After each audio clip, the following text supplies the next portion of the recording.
book for trust, which is what every relationship needs in order to make it, and I'm trying to work that trust.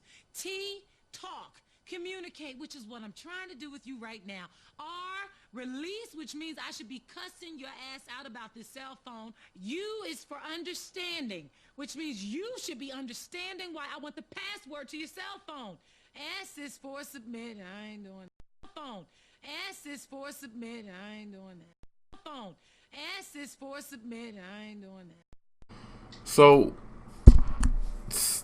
I don't know why these conversations keep happening in the Breakfast Club.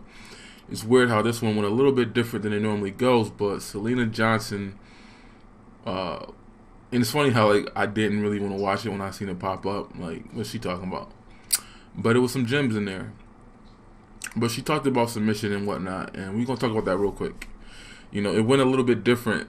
Syleena was a way better at articulating her point when it comes to the concept of submission or whatnot and things of that nature. Unlike Fantasia, who she fumbled that conversation a little bit. But let's talk about Syleena Johnson and submission and leadership and all that other stuff.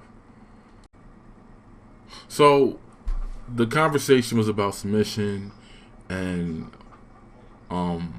marriage and headship and things of that nature that you don't usually see women go out. Now, obviously, I've been saying for years, well, not on this channel, but on my previous one, that I was going to cover it, but I never really did it because it'd have been like a 3-hour long video, to be honest. Because I had receipts and I got stuff. But instead of doing that, I'm going to just do a series of some, shorter videos, maybe 15, 20 minutes, whatever, or break down each topic every time I see them. I was going to do a video about what, I think I did do a video about what, I forgot her name, the other chick that was on the Breakfast Club that said something, Fantasia, but I don't know if I uploaded it or not. But basically, Syleena Johnson was breaking down what it means and how it is to be submission and whatnot. Ironically, normally Angela Yee would throw in some feminist BS when the person's coming on, but I guess when a person can actually articulate themselves well, unlike Fantasia can't. She really didn't do that, and I'm surprised Charlamagne didn't jump in there and do that too, because he usually does a TED Talk. Usually when you have a conversation about traditional structure, values, family life, and things of that nature, they are counter to that, right? They push a counter narrative. But this lady was on here, and I thought what she said was fine up until at the end, where Charlamagne messed up because they started joking and she started cussing and wilding out. But like, the first 5 minutes of the conversation was perfect, and then at the end, Charlamagne says, well, if he fails, then you help him back up. Like, no. The point that she could have made, and I wish she would have articulated, is that as the head of the household, I give you the leadership ability of the family to the destruction of the family, meaning I trust you enough to let you lead. And he's a man, he's human, he's going to make mistakes, he's going to err, he's going to fail. But that's on you. It's not her responsibility to pick him back up, whatever. And I wish she would have articulated that instead of Charlamagne nonsense about, well, you just help him back up if he fell again. Like, no. If you do some shit the same over and over again, and you don't learn your lesson, that's a check mark on you, and you have to take the the self accountability to fix that.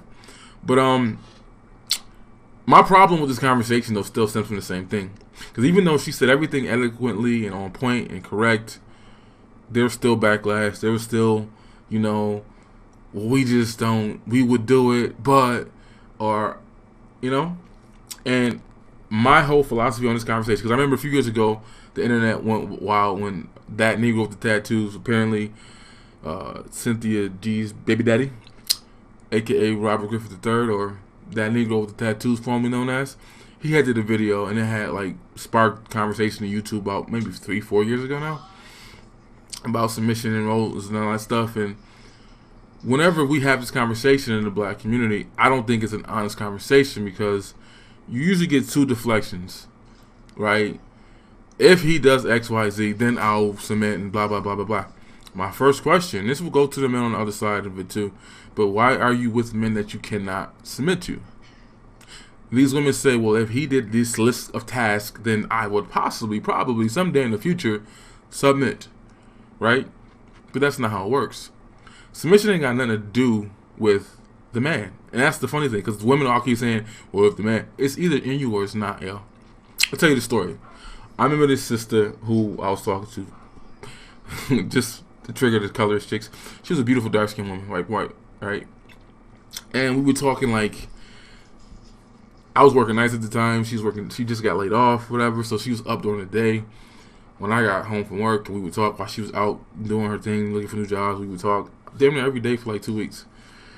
And the conversation was cool. You know, none of that stuff. No awkwardness. But of course, me being a YouTuber at the time too, and just wanting to talk about things and having the issue of pressing deeper when most men would fall back and be like, nah, she don't like this. I'm not going to talk about it. Like, nope, I'm going to dive deeper. But I don't know how the conversation came up, but we were talking about exactly what Syleena said, and I was trying to convey it the way she did about healthy, strong relationships and father structure and man protecting, fighting for his family and leading, and the woman trusting him to follow. She wasn't having it, yo. Like, she flipped the fudge out. She's like, I'm calling my sisters. We're going to have a talk. We're going to talk about this. Every woman I know who in that situation is walked on. She's a dog and blah, blah, blah. And I'm just like, whoa, whoa, whoa, whoa, whoa. I'm like, I'm not talking about evil patriarchy, as they would say. I'm talking about a healthy, loving marriage where people respect each other's roles and they dictate those roles. There's no structural concept. It's going to look different for everybody's family. But she wasn't having it.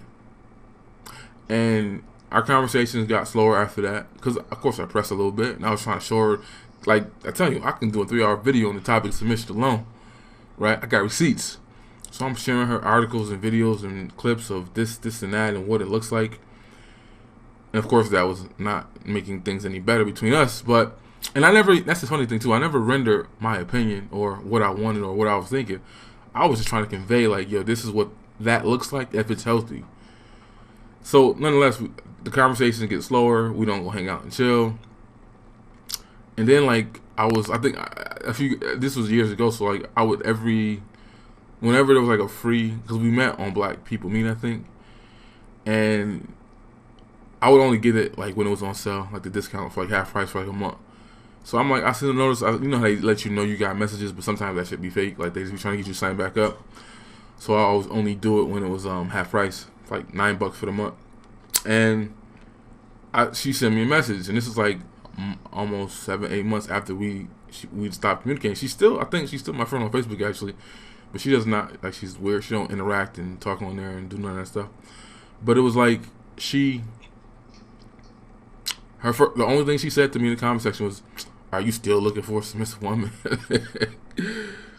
And that's my problem with this conversation with Black women, is that, you know, y'all play this game and scapegoat the man's not doing this and the man's not doing that, and that's why y'all choose not to submit and be like that.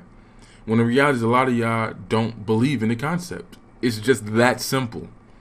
And whenever Fantasia said what she said, Syleena Johnson said what she said, they found all kinds of ways to pick it apart. Fantasia, she the breadwinner, her dude is this and her dude is that, and blah, blah, blah. Like, no. Y'all just don't want to do that shit. Y'all don't believe in it. Y'all don't subscribe to it. And I think that that's just part of we have to acknowledge that. We can't have this conversation for real without making that point. Submission has nothing to do with the man. You choose a man that you want to be with, and either you're going to follow his lead or you're not. There is no, at some later date, I'm going to choose to respect him and follow his leadership after he proves himself. That should have been established at day one. You should have dictated that before you gave a man access to your body, right? That you didn't do your research to see if he was willing and able to be responsible for it. Church. And that's the biggest issue I have with this conversation. It's always these deflections and these, well, he didn't do this and he didn't do that and blah, blah, blah. And I'm like, no.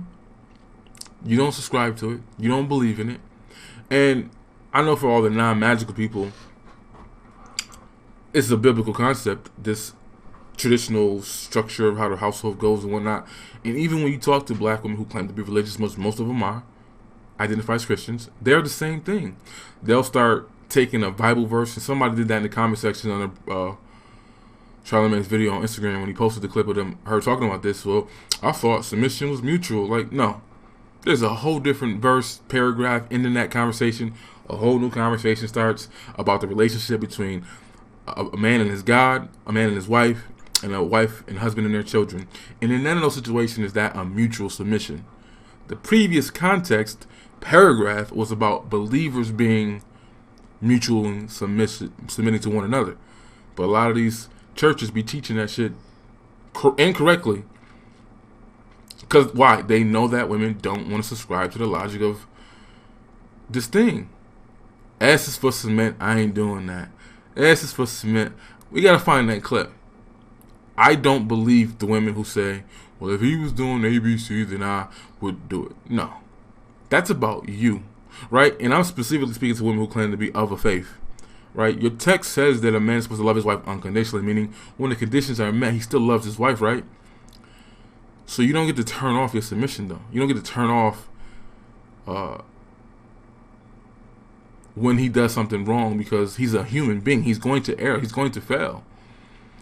When Candace Cameron, a white woman, and this is the thing that blows my mind, right? Candace Cameron goes on TV a few years ago, HuffPost, she's promoting her book. She's talking about submissive and listening to her husband. All the liberal media and their feelings, batshit crazy. If I'll re-upload that video if I find it. Gabrielle Reese, I think that's her name. She's the volleyball player. Says the same thing. Write a book talking about submission, leadership. This works for my marriage. Dana Luce from The Blaze, the NRA chick, in interviewing DJ Tanner, a.k.a., she said the same thing. I choose to bridle my tongue. This is the funny thing. They make it seem like the women are weak or like it's natural. Like it'll just naturally come if you just do everything you're supposed to do as a man. I'm going to just automatically submit and follow your leadership. No. All these white women who went on television and talked about submission and how that structure works for their marriage and it helps them because you can't have two kings in a household, all this alpha couple, alpha female, that's all bull. Them shits don't work. They all admitted that they had to acquiesce. Look that shit up. You know what that means? They all admit, Dana Luce's words were, I had to bridle my tongue. Right? Candace Cameron said, when we got together, we weren't both in the faith, and then I moved further in the faith, and he wasn't. But I still chose to follow the lead of my 100% to the detriment of my family. Meaning, I trust him so much that I'm willing to let him lead us off a cliff. Now, that's countercultural to the culture we live in. That's not promoted. That's not pushed. Either what's promoted and pushed more than anything is egalitarianism, which I think is the future of relationships in America, period. All these chicks online talking about hypergamy and this and that. Like, the numbers don't add up. The math is not there. Stop it. Stop it. Go look at what the average income in your city is and tell me if that's going to translate into that relationship. Stop it.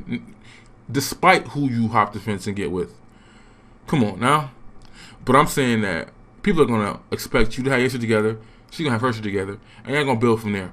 Are there going to be a small set of people who are in the higher income brackets that can have a traditional structure and she can be hypergamous and all that other stuff? Absolutely. I'm not saying it doesn't exist. I'm saying the majority of mofos ain't sitting in that category because the majority of women ain't going to sacrifice the lifestyle that, because this is really what it's about.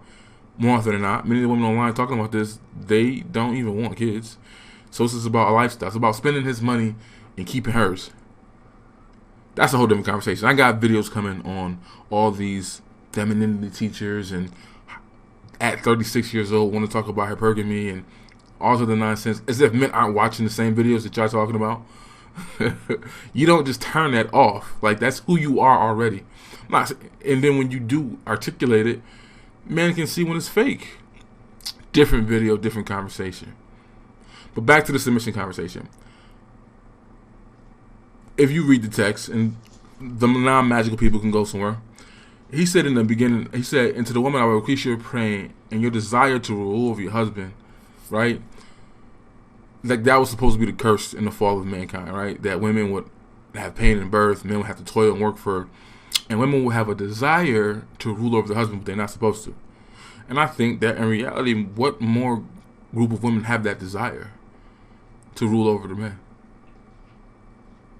That war we have, like, it's women war with submission as a result of the fall of mankind. Like, it's not some natural innate thing that just pops up and happens. Stuff makes it happen, and you have to choose it. And until we have that conversation stem from there, all these videos that you see women doing, these dudes that come up, because you even got work condition as well. Black men, that's the funny thing, black men don't even walk around talking like this. You don't even notice all the conversations come from the women saying they do it or they don't.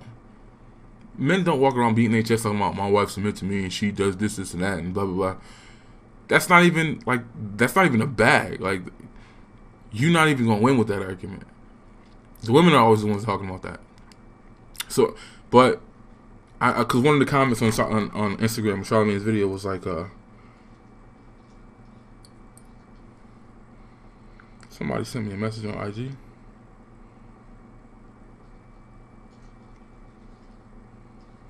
One of the videos was, comments was like, this was an older black looking dude, and he was like, I just don't understand how that sounds. Like, I don't know what that looks like to,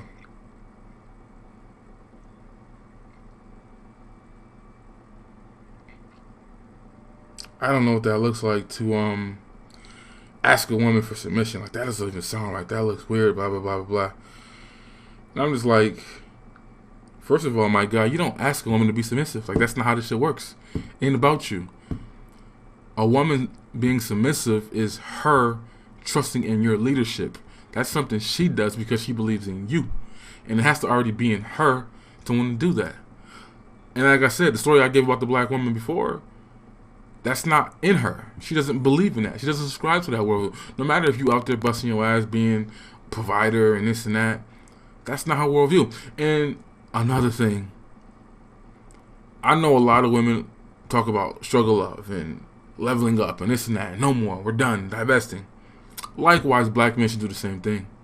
They shouldn't do struggle love either.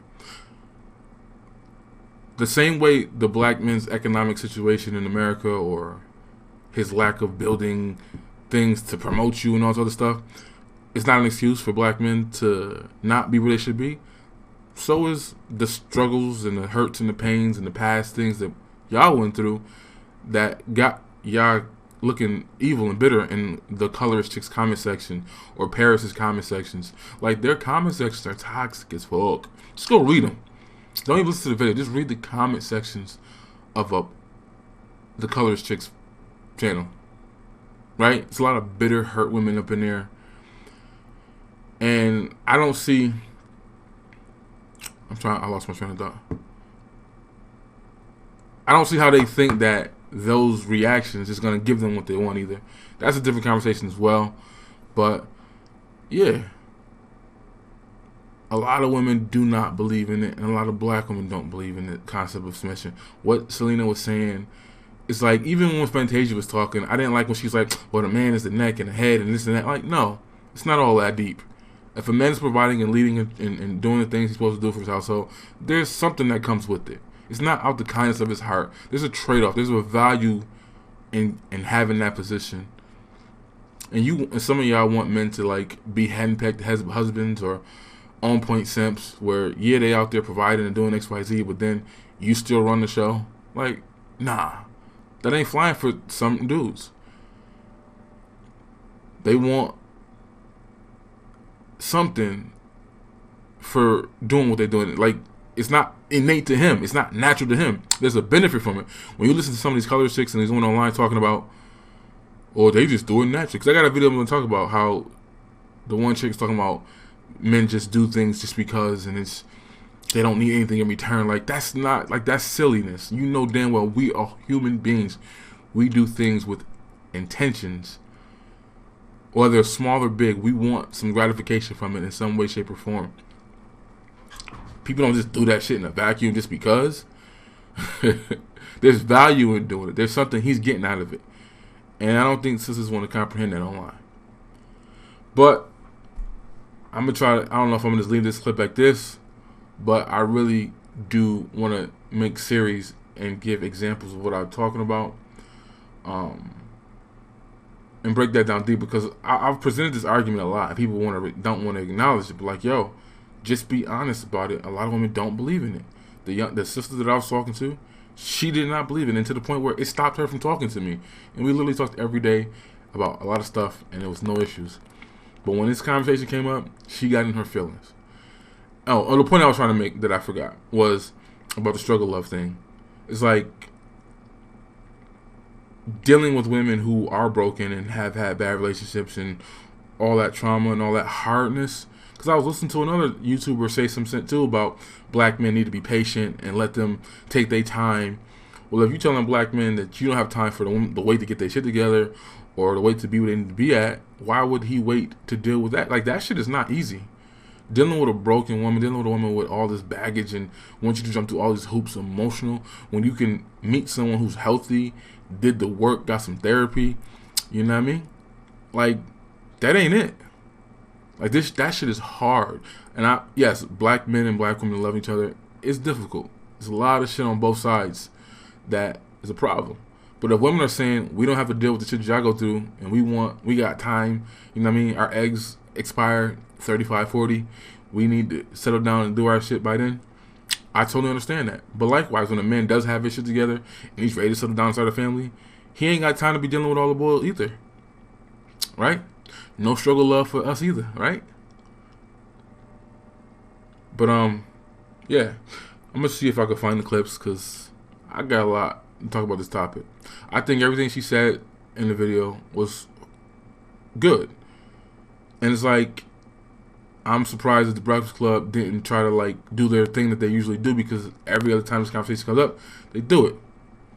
But to reiterate my point though, all them white women who went on TV and talked about submission, they admitted that it was not some natural thing that just happened because their husband did everything right. They admitted they did it despite their husband not doing everything right, because he's human and he will err and he will fail. Okay? It's not about him. It's about you. You having in you to do that, and you trusting his leadership ability. And you can flip it and say the same thing. Why would your man be the one who can't submit to him? That's what I would say to my son. Son, she's not that type of person. That's not who she is. You're not about to prove to yourself to her at some type of time and date. Keep it moving. Likewise, if I had a daughter, same thing. Yo, if you're not about to make him like change and do some stuff that you're gonna relinquish the power dynamic in your relationship all of a sudden. Like, that's just, y'all gonna be in that situation forever. You're probably never gonna acquiesce, and it's gonna be this head busting thing that y'all gonna probably be miserable with, like a lot of people we see are doing in relationships and marriage that have been together for a long time, and neither one of them ever figured it out. But that goes both ways. Either you trust his leadership or you don't. He has a window of opportunity to prove himself to you, and if y'all decide to be together, you can't hold it over his head, and and I said this before, like, my favorite TV mom was the mom from The Wonder Years. Specifically from, now, say what you want, I didn't like Claire because she used to go on her feminist rants and she was always angry and loud and annoying and always mad and stuff after she started working, ironically. But the first season she was cool.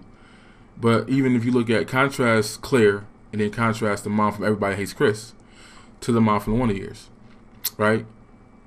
She never, and think about, this is a show based on, it's a show in the 80s based on the 60s. So of course they incorporate feminism and how it came in and how it, I love that they did that too in the show. But she never got out of pocket. She never lost her character. She never flipped out. That doesn't mean she didn't get angry. She didn't get mad. But the key to that relationship was, whenever she did get mad and did get angry, she did not use it as an excuse to not do her duties and her role as a wife and a mom. And in the text, if you believe in it, it says that a woman wins over a disobedient husband not by her words but by her behavior. Now, if your wife is doing things that she's supposed to still do, and she's not using it as an excuse to be mad because you messed up and you err as a man, you will do, and you still continue to do what you're doing and not address that, then you're an asshole. That's just quite simple. And that's what I loved about the show, is she never got out of pocket. She never spazzed out. She just was silent.